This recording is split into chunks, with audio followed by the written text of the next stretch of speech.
Oi, minha gente! Seja bem-vindo, seja bem-vinda, que coisa boa! Estamos de volta! Tá começando o nosso Pode Dar Negócio. Eu tava com saudade de vocês, viu? Vocês já sabem que esse podcast ele é especial e é preparado para você, empreendedor. Você que tem um negócio, que está pensando em ter, que quer crescer, que quer se desenvolver. E a gente já começa esse ano de 2026 com o primeiro episódio dessa temporada com um tema muito interessante. Olha só.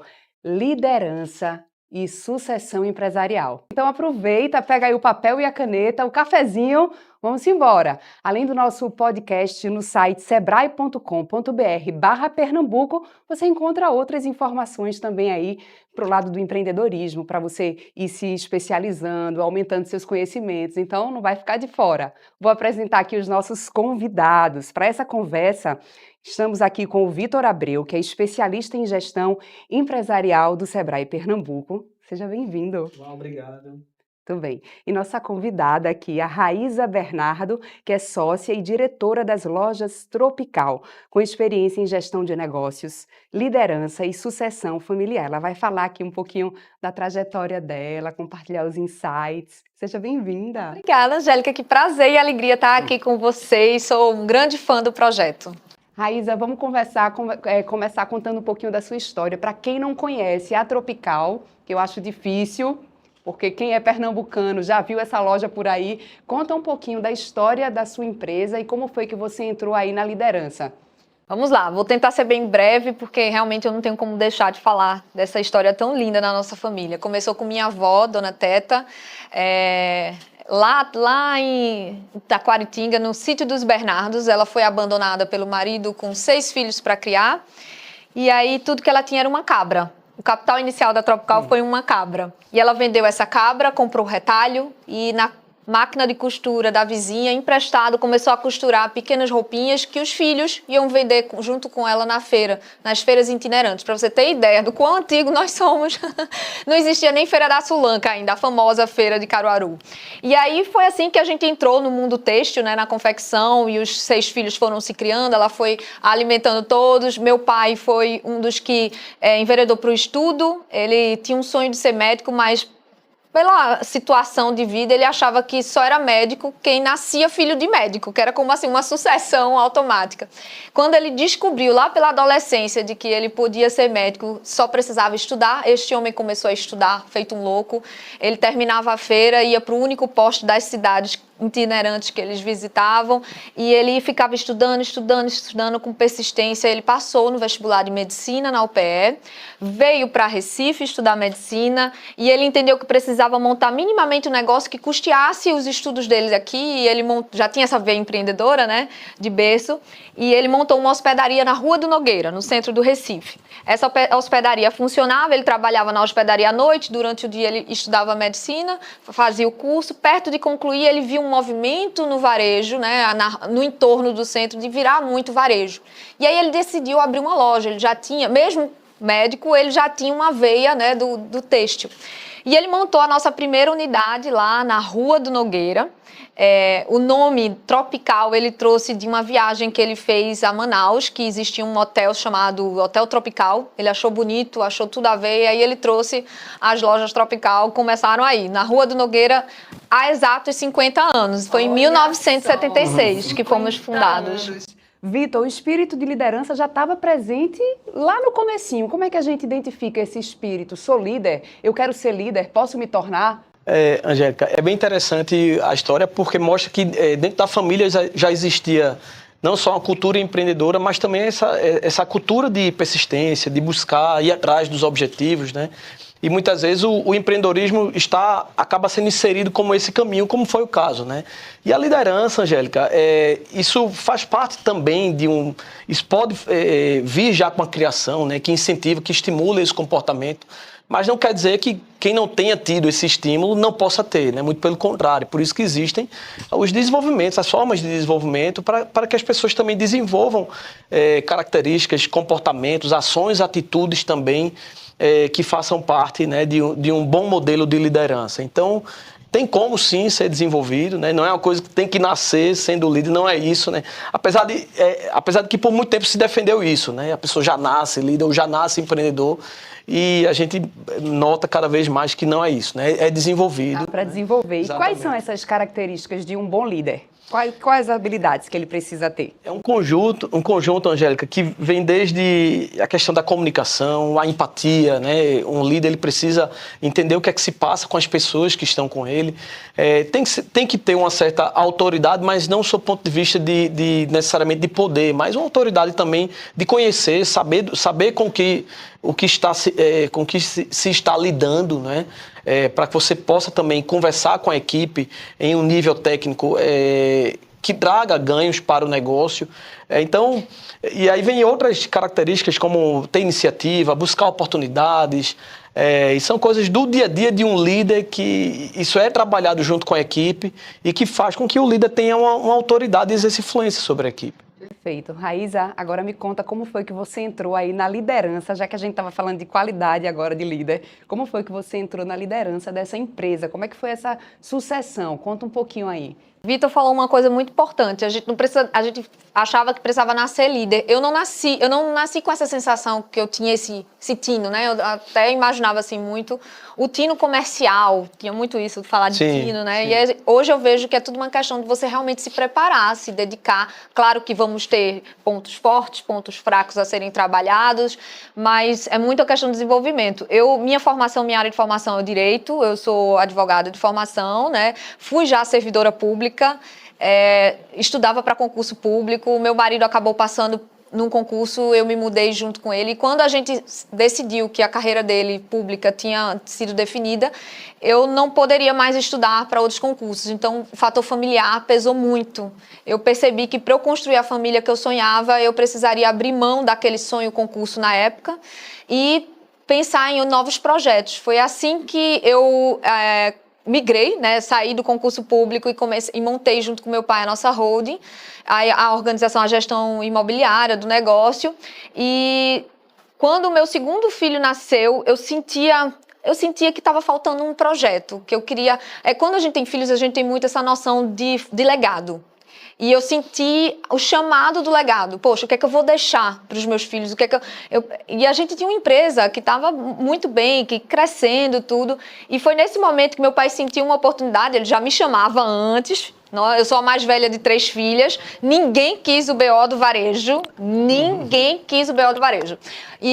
mas ele me chamava porque ele via que mais ou menos ali eu me identificava mais com negócios, com números, como advogada eu me interessava por entender os riscos e organizar melhor, e gerir, e ele me convidou para um projeto que estava iniciando na nossa empresa, que era o projeto Operação Shopping. A gente estava sendo muito convidado para migrar para os shoppings, né? E ele disse, olha, eu não entendo nada de shopping, não sei rodar loja de shopping, preciso que você venha para o negócio para me ajudar com isso. Eu entendi que foi o gancho para me conquistar com um projeto. Acho que o filho tinha acabado de nascer. Eu me lembro que eu viajei para São Paulo, ainda amamentando, carreguei menino, carreguei tudo.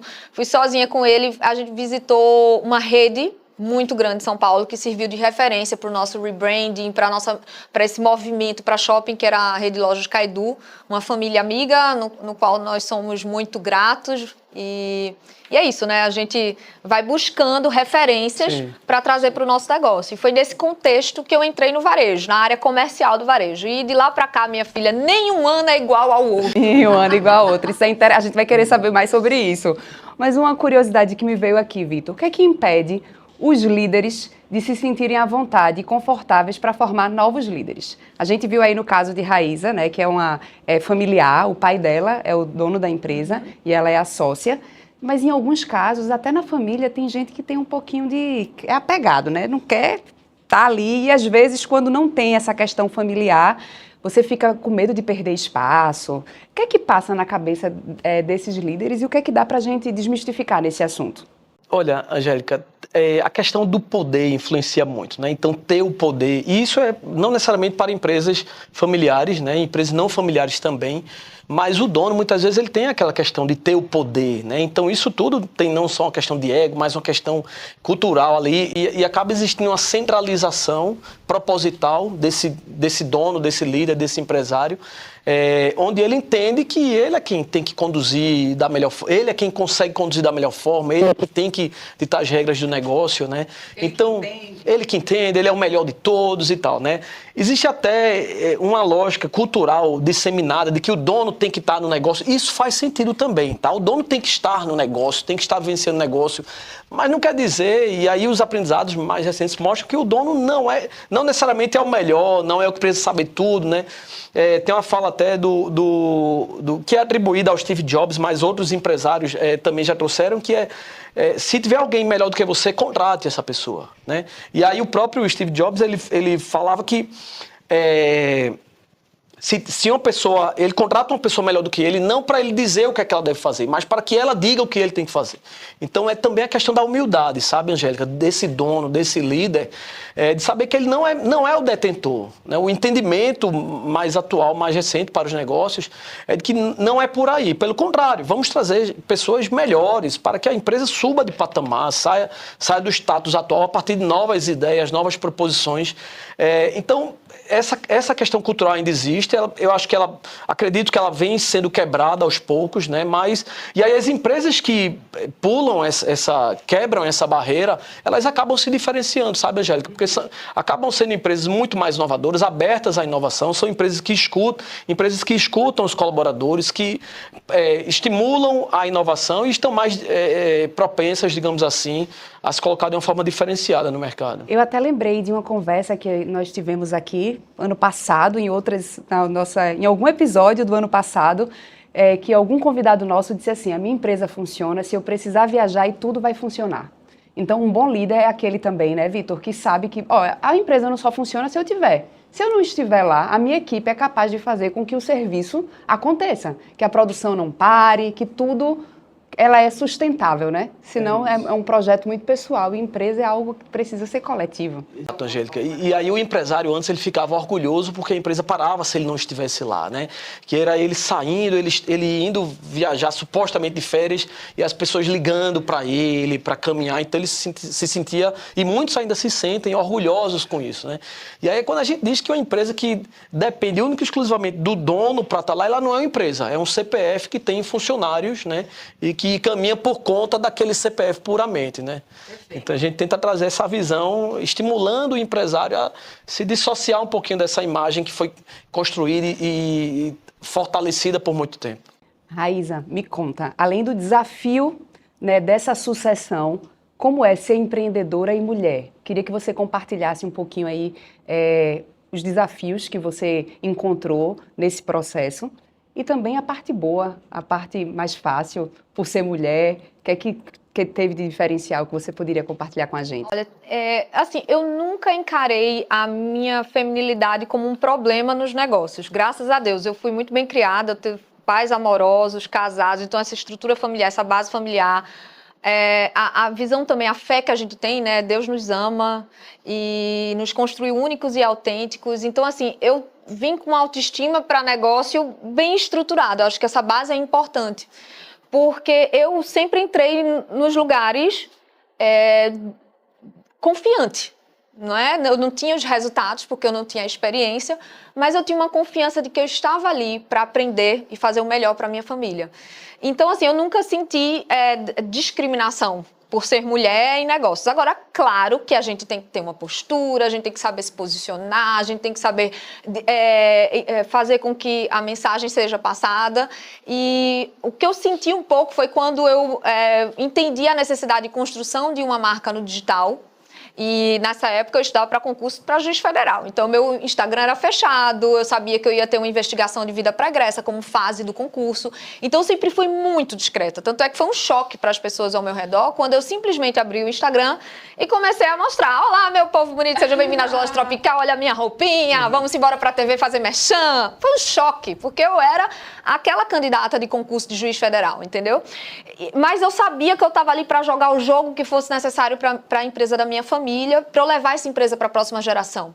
Então, eu entendi que o modelo de mercado caminhava para isso, era muito incipiente, então eu senti uma resistência muito grande, não sei por ser mulher, mas eu acho que qualquer empresário, na época que eu comecei a fazer esse trabalho do digital, sentiria essa resistência.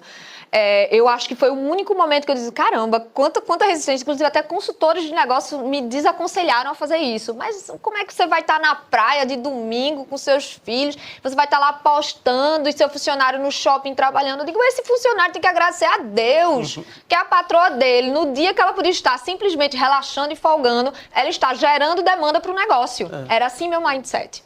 E eu acho que assim, foi o único momento que eu senti que eu precisei confiar no meu instinto, na minha visão e fazer do jeito, porque o meu entorno ainda não validava. Aí ao longo dos anos, principalmente após pandemia, porque eu comecei isso antes da pandemia até.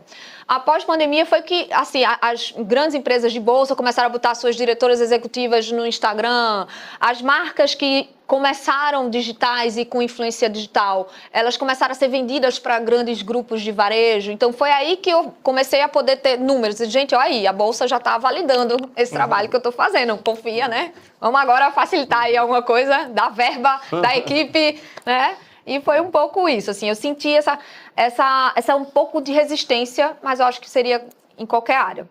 E do outro lado, eu acho que o lado muito bom da gente ser mulher em negócios, principalmente numa geração como a nossa, que a gente está enfrentando um momento de negócio, eu ouso falar, é até mais fácil para a mulher. No momento que a gente vive, não porque é mais fácil para nós conciliar todos os nossos papéis, mas porque para nós que vivemos na era da comunicação, a mulher tem habilidades de comunicação mais natural, habilidades de empatia. É da gente. A gente se comunica com a prole, né? A mulher se comunica com a equipe de casa, se comunica com a prole. A mulher está acostumada a lidar com pessoas, é melhor, às vezes, até com pessoas. Claro que tem exceções, e exceções não são a regra.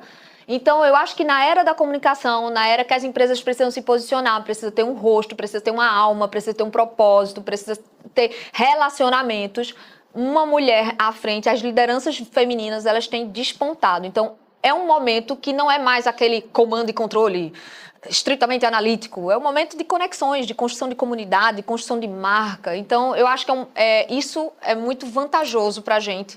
Por isso que eu estimulo as mulheres que me seguem, que tenham coragem. Vamos lá, vamos empreender. Perfeito. Vitor, me conta como é que o Sebrae pode ajudar os empresários ou pessoas que querem entrar vão suceder algum negócio ou querem se preparar para estar pronto. Às vezes também você não tem nenhuma oportunidade ali que está visível, mas você quer se preparar, porque quando essa oportunidade chegar, você está pronto. Como é que o Sebrae ajuda? Angélica, a gente tanto atua no sentido da sucessão, trabalhar a sucessão familiar, a sucessão empresarial, né, que muitas vezes é uma sucessão familiar. Então, a gente pode desde construir esse plano de sucessão dentro da empresa, porque precisa ter um plano, isso precisa ser um processo planejado, com data para começar o processo de sucessão, o preparo do sucessor, né, e também do sucedido, que também precisa estar pronto, né, para deixar o negócio. É uma estratégia mesmo, é um plano mesmo, não é um negócio sabe? assim, não, agora vai assumir. E aí vem desde o desenvolvimento desse sucessor, a preparação dele, técnica, em termos estratégicos também, né? Muitas vezes o sucessor ele traz uma visão estratégica diferente para o negócio, né? E, então tudo isso tem que ser...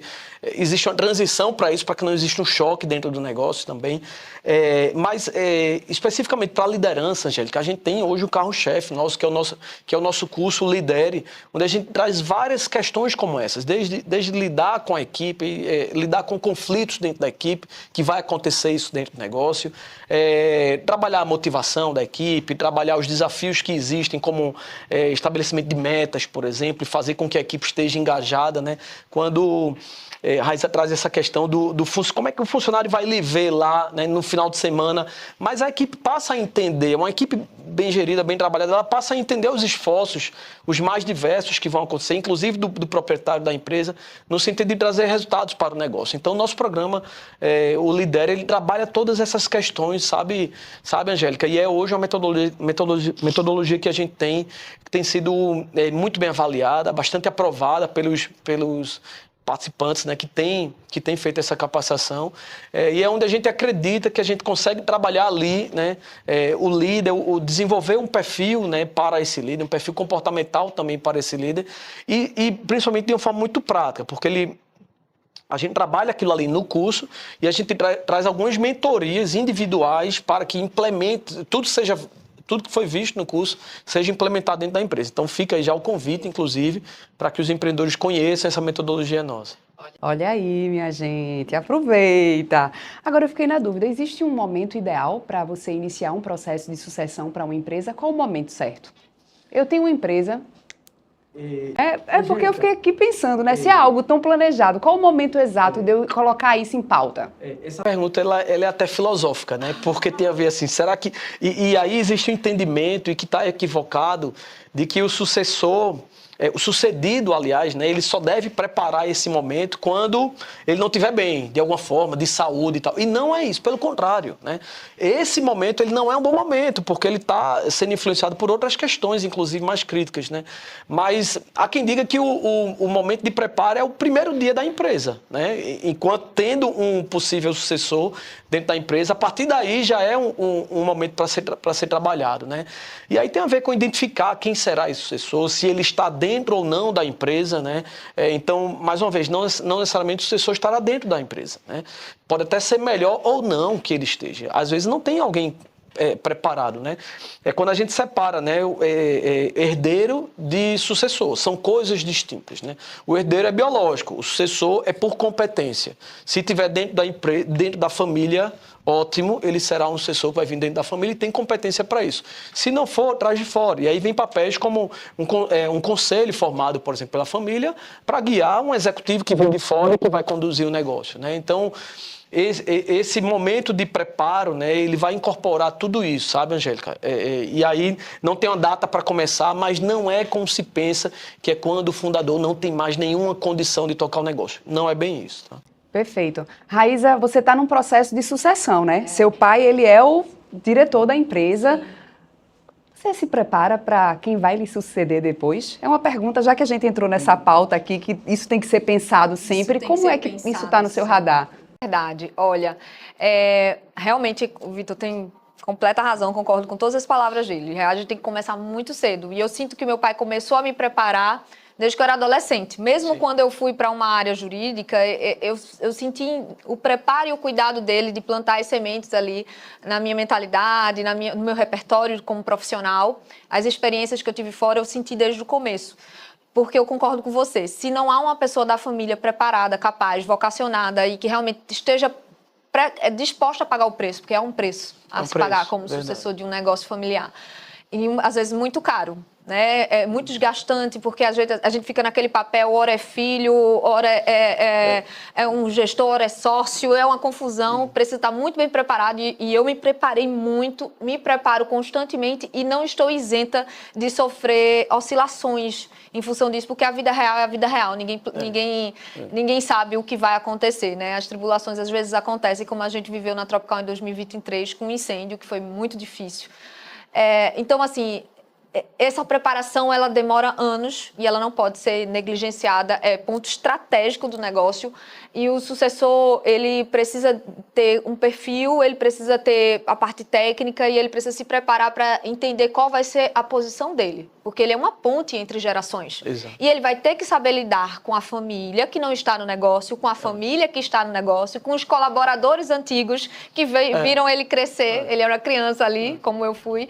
E assim, são relações que você só aprende fazendo realmente e vivendo.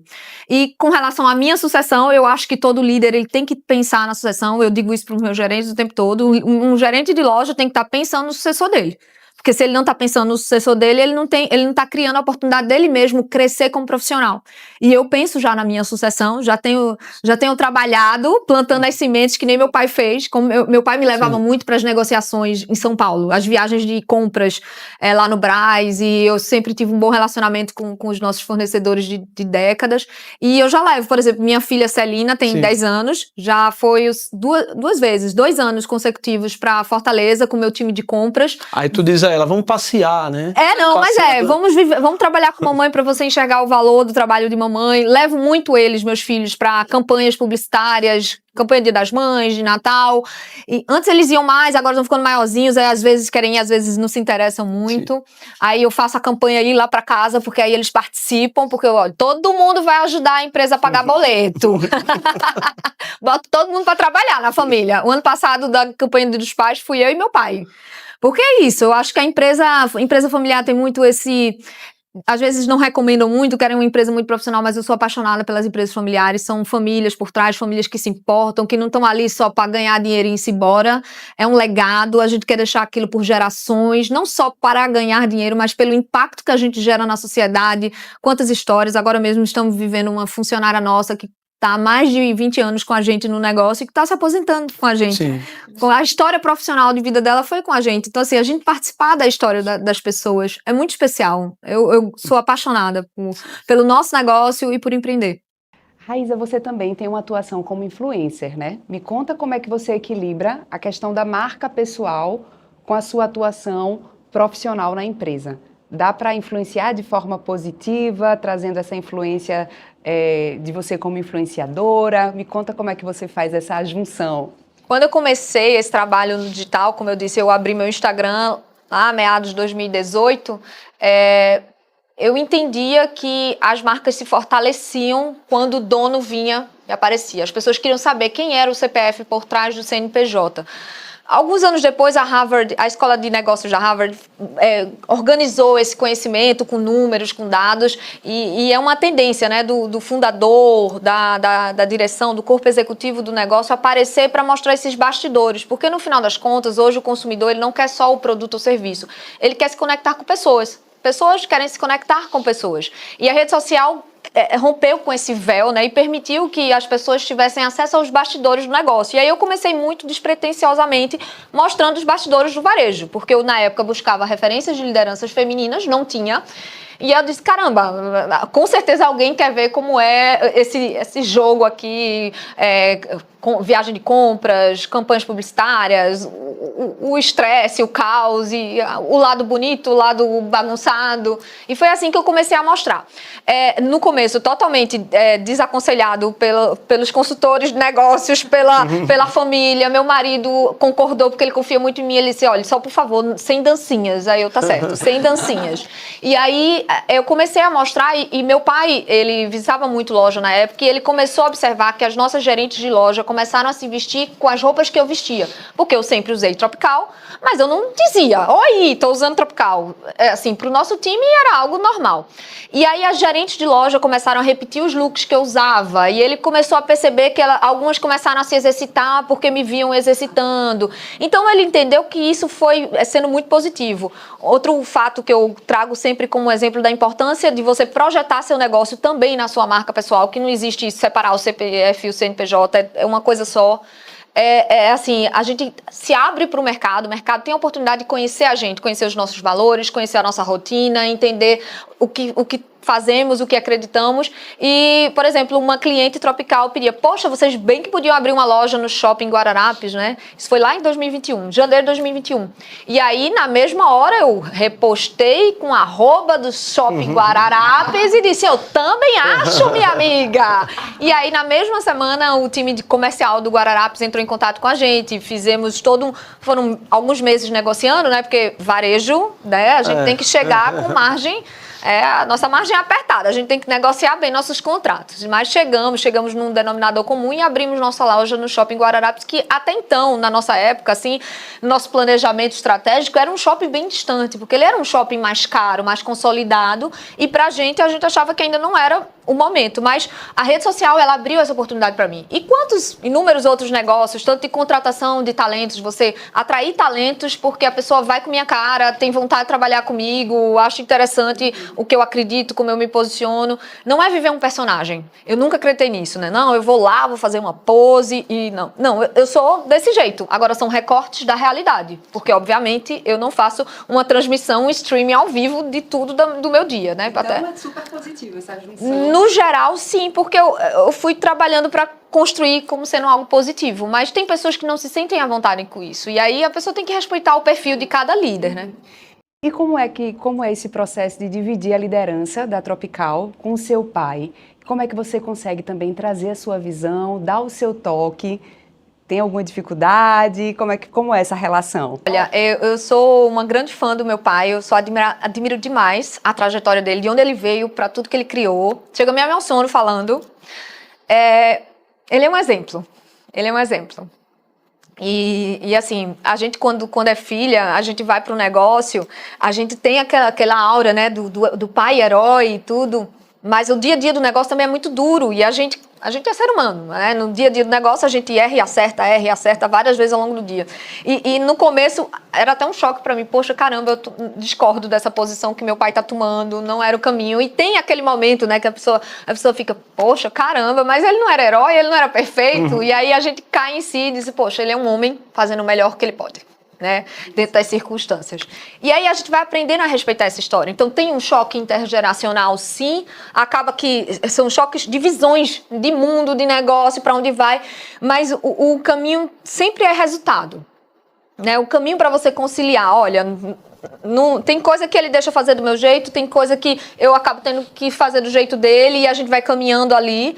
E eu acho que, no geral, o fato de ter gerações diferentes no negócio é algo muito positivo para o negócio, porque eu dou graças a Deus meu pai estar na gestão do negócio, porque ele é um empresário de mão cheia, muito pé no chão, muito resiliente, muito acostumado com crise, muito acostumado com cenário ruim, muito acostumado a rasgar tudo que ele já fez na vida e refazer do começo, porque é isso que o empreendedor precisa fazer. Sim. Muitas vezes, remodelar um negócio do zero de novo, e ele é muito bom nisso, e assim, conviver com ele é um privilégio. Eu rezo para que ele continue produtivo e animado. Inclusive ele estava com as histórias de que ia se aposentar. Eu digo, de jeito nenhum, se aposentar ainda não, pode reduzir carga horária, mas não vamos deixar. Aí ele brinca, ele diz, eu vou denunciar você para o Ministério Público do Idoso. Dentro desse contexto, quais as habilidades você percebeu que precisava desenvolver para assumir essa liderança? Olha, principalmente soft skills nessa hora, tá? Eu acho que a habilidade de liderança, liderar a mim mesma, liderar minha rotina, liderar minhas prioridades, entender que o meu negócio não vai ser melhor do que a minha capacidade de tomar boas decisões para ele. Então, assim, às vezes a gente se perde muito na rotina, se joga na intensidade da execução e se esquece um pouco de si. E a gente, como mulher, mãe, a gente entende que precisa ter esse autocuidado, esse momento com a família. Então, eu acho que o principal que eu tive que desenvolver era me desenvolver. Eu sou o maior ativo do meu negócio, porque a minha cabeça no lugar, a minha saúde em dia, minhas relações familiares bem estabilizadas, eu vou dar o meu melhor para essa empresa. E eu acho que eu começaria por aí. E me desenvolver o tempo todo. Eu amo estudar, né? Eu trouxe esse drive do direito, sempre gostei de estudar. Amo estudar, eu faço cursos constantemente, mentorias, consultorias. Eu gosto tanto dessa troca que hoje também eu sou mentora de empresárias, porque essa troca é muito importante. Por exemplo, hoje eu estou aprendendo um monte de coisa aqui, estou vendo vários pontos cegos da minha gestão, da minha atuação. Então é sempre essa troca, é sempre você estar em movimento, aprendendo e compartilhando, aprendendo e compartilhando. Minha gente, a gente vai dar uma pausa rapidinho, estou chamando agora um vídeo sobre o app do Sebrae. Roda aí que a gente volta já. Você já conhece o app Sebrae? Com ele, você acompanha a gestão de seu negócio, emite o boleto das MEI do seu negócio e controla o seu fluxo de caixa. Baixe o app e aproveite todos os recursos e serviços. Estamos de volta! Vamos nessa, continuando aqui nossa conversa. Minha gente, quero saber, Raíza, e os planos para o futuro? Essa empresa que tem um legado grande aqui em Pernambuco, que passou por desafios, mas que a cada instante está se superando. Quais são os projetos aí para o futuro? Olha, é o que eu estava falando com você agora há pouco. Eu nunca vivi um ano igual ao anterior no varejo brasileiro. Então, assim, a cada momento são novos cenários que vão se implementando e a gente tem que ficar ajustando esses planos. Eu não acredito mais muito naqueles planejamentos estratégicos de 5, 10 anos e depois que a pessoa vive pandemia, pós-pandemia, incêndio, verticalização do negócio, você acostuma a ter planos, sim, ter sonhos, sim, se programar, mas ao mesmo tempo ter uma flexibilidade flexibilidade, porque os fatores, eles estão, a mudança que a sociedade, que o mercado está vivendo hoje, eles são tão abruptos e tão constantes que você, parece que, sabe quando a pessoa, então tem que estar tendo eu sinto hoje que a gente tem que ser muito flexível para entender para onde o mercado está caminhando e executar com agilidade. Então, no caso da Tropical, nós somos uma empresa, uma jovem senhora, vamos completar 50 anos agora, como eu mencionei, e isso demanda para a gente uma constante inovação, né? Inovar em processos, inovar em mercados, e a gente está passando por um momento hoje. Até a própria construção de marca é algo que nos desafia muito, e que a gente entende que essas marcas que trabalhamos hoje exclusivamente nas lojas físicas da Tropical, elas precisam expandir para outros patamares. Então, a gente já tem projetos de marketplace, e-commerce, isso tá sendo encaminhado. E aí você me pergunta, mas por que não antes? Pois é, a gente até teve um site durante a pandemia, mas o nosso core, o nosso negócio é muito forte o varejo físico, né? Só que a gente já sente, a gente até tem atendimento pelo WhatsApp e agora a gente tem sentindo muito essa necessidade, especialmente pelo fato de termos marcas próprias, ou seja, diferencial competitivo, né? Não adianta você ir para um marketplace ou para o site vender a marca dos outros. Você só vai ser um intermediário que vai ser engolido ali. Mas agora que a gente tem toda essa parte autoral de produtos da empresa, a gente vai expandir também para outros canais de vendas e Deus é que sabe onde a gente pode chegar. Trabalhamos muito e estudamos muito para sermos grandes, mas ao mesmo tempo mantendo o pé no chão. Tem uma coisa interessante nisso que você falou, que assim, por muito tempo, o planejamento estratégico era isso, né? Onde você estará daqui a 10 anos, né? Então isso era um mantra dentro de um planejamento estratégico. E assim, não é que a gente não deva olhar para esse horizonte de longo prazo e tal, mas você precisa saber como é que vai ser o seu ano agora, né? Como é que vai ser 2026 para a sua empresa? Como é que serão os próximos 2, 3 anos, né? Então esse horizonte, que é muito mais tangível, né? É que tem que ser priorizado. Não é que não se faz mais aquele planejamento de longo prazo, mas isso que a Isa falou, isso é uma verdade que a gente tem percebido muito forte nos negócios, né? E que ele precisa pensar na estratégia para o ano, na estratégia para os próximos 2 anos, pelo menos, porque senão ele fica também muito filosófico e não sai do canto. Não concretiza as ações. E no meio campo tem IA, a revolução das tudo. IAs, Exatamente, que vai mudar todo o jogo de todos os negócios do mundo. Exato. Você tem uma reforma tributária que muda as regras do jogo também, e você precisa sobreviver a isso, se adaptar e mudar processos e pensar o modelo de negócio, modelo de operação. Então, assim, você concorda que realmente... E que o custo do produto pode mudar completamente, a forma de calcular o custo do produto pode mudar completamente, né? E você falou da IA, né? A IA, a gente está descobrindo todo dia novas formas de aplicar a IA, né? Então, a forma de comprar online vai mudar também, vai mudando aos poucos também, né? Então... Gente, é muita coisa, viu? Vocês estão vendo aí que ser empresário não é fácil, por isso que o Sebrae está aí para lhe ajudar. Então aproveita que aqui no Pode Dar Negócio dá para você ir se informando, tirando dúvidas, acessando o site do Sebrae também. A gente já está chegando no fim do nosso bate-papo, diante de tantas coisas que nós falamos aqui, da história da empresa, da Tropical, que nós conhecemos um pouquinho mais detalhado. O que é que vocês gostariam de destacar?